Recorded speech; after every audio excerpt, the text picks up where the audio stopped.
Menyikapi vonis hukuman mati atas Ferdy Sambo yang diterapkan oleh Majelis Hakim Pengadilan Negeri Jakarta Selatan pada Senin, tanggal 13 Februari tahun 2023, Ketua Umum Persekutuan Gereja-Gereja di Indonesia, PGI, Pendeta Gomar Gultom menyampaikan beberapa sikap dan pandangannya.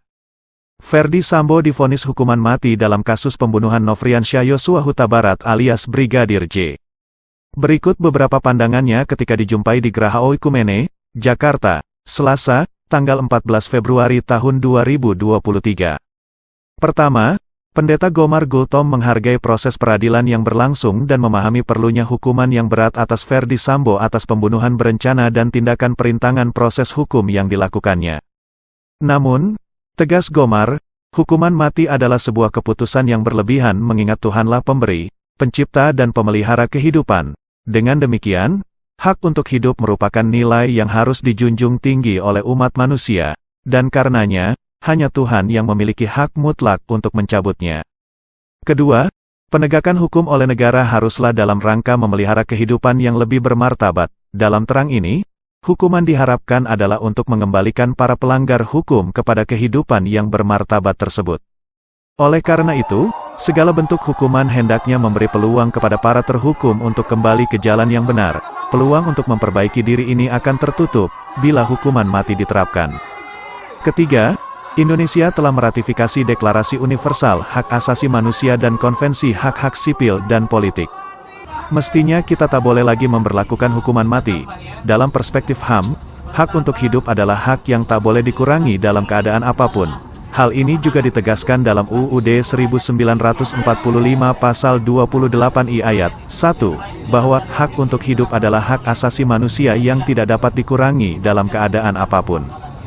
Keempat, hukuman mati itu juga mengesankan lebih merupakan pembalasan dendam oleh negara, atau bahkan frustasi negara dan masyarakat atas kegagalannya menciptakan tata masyarakat yang bermartabat, dan rasa frustasi itu dilampiaskan kepada terhukum. Kelima, Pendeta Gomar meragukan pendapat sementara pihak yang menganggap hukuman mati akan memberi efek jera sebagaimana yang dimaksudkan oleh ancaman hukuman mati tersebut. Terbukti kasus narkoba terus meningkat meski negara telah mengeksekusi mati beberapa pelaku tindak pidana narkoba. Ya, saya memahami memang masyarakat kita begitu tersakiti dengan kasus pembunuhan Brigadir Joshua ini. Seorang Jenderal Bintang 2 yang mestinya melindungi masyarakat justru melakukan pembunuhan berencana. Dan semua kita syok dengan keadaan ini, apalagi dia kepala divisi Propam. Ini membuat kita makin syok. Udah pembunuhan berencana, kemudian menghalangi pengusutan dengan menghilangkan barang-barang bukti, kamera dan sebagainya. Sehingga masyarakat kita memang diliputi oleh semacam ketidakpercayaan lagi kepada Polri gitu.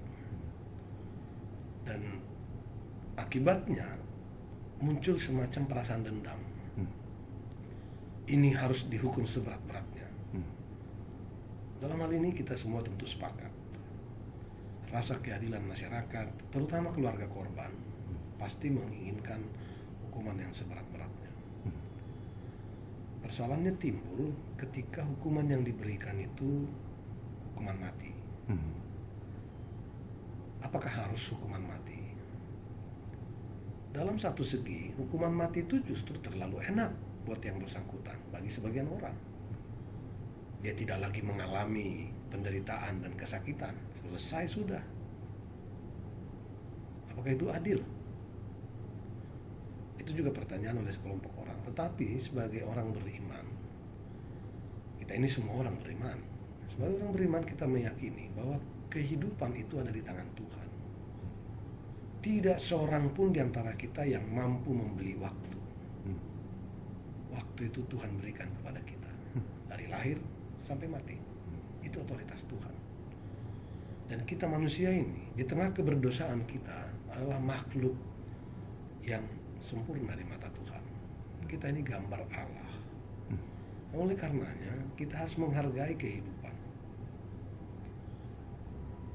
Apapun ceritanya, apapun resikonya, yang berhak mencabut nyawa manusia adalah Tuhan. Dalam perspektif itulah saya di satu sisi setuju bahwa Verdi Sambo diberi hukuman yang berat, tetapi juga ada batasnya. Saya pikir tuntutan jaksa seumur hidup masih relevan, atau mungkin sekian puluh tahun gitu. Tapi untuk hukuman mati, saya mohon kita semua mempertimbangkan ulang. Hukuman mati tidak juga menyelesaikan persoalan. Joshua tidak akan hidup lagi dengan hukuman mati. Ada kepuasan tertentu sesaat mungkin bagi keluarga, tapi itu hanya sesaat. Sesudahnya apa? Sama saja. Oleh karena itu, sekali lagi saya memohon kita untuk mempertimbangkan masak-masak apa ya harus hukuman mati gitu. Saya berharap sih Sambo dan kawan-kawan beserta pengacaranya akan banding dan nanti pengadilan tinggi akan mengoreksi hukuman ini. Saya termasuk orang yang kampanye untuk hapuskan hukuman mati dari Indonesia. Kalaupun sistem perundang-undangan kita masih mempertahankan hukuman mati, paling tidak moratorium untuk eksekusinya. Kita mencarilah bentuk-bentuk penghukuman yang lebih bermartabat.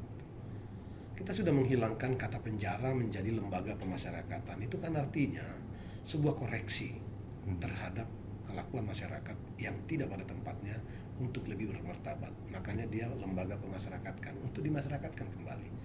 Hukuman mati tidak memberi peluang. Hukuman mati tidak memberikan peluang kepada terhukum untuk memperbaiki diri.